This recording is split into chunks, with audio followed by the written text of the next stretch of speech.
Baphawula iintsuku eziliwaka ngokubamba umlindo ngelokukhumbula uPriti Nkambule, uYvonne Nisi kunye noSolomon Nyarende. Izintsapho zamaxhoba zagqiba kolokuba ziza kuhlala ngaphandle kumasanga Lomgodi ngelokufaka uxinzelelo kurhulumente ukuba ayikhuphe lemizimba yalamaxhoba kulomgodi, kwaye izintsapho zixhelekile emphefumulweni ngokungangeneleli kwarhulumente kulomba.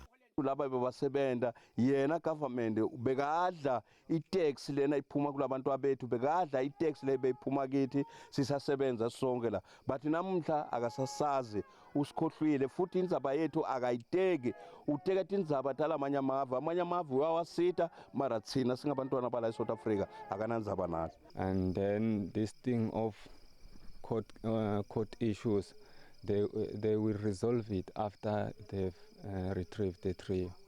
That's the only thing that we are asking as the families of the tree from our government.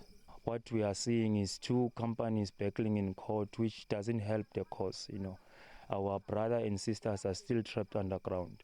So what we are asking for is that our government let them come to the party and let them resolve this issue, because they are the regulators, especially the DMRE. They are the ones who gave the mining rights to this company called Vantage. So why is it now that the company has more power over our government? I mean, it's not fair to the families, even to the kids of these trapped miners. Inkokheli Action SA Mnumzana Herman Mashaba kulindeleke ukuba abe yinxalenye yeentsapho zamaxhoba kokunye nabo bebengabasebenzi kulomgodi wase-LilyMine namhlanje.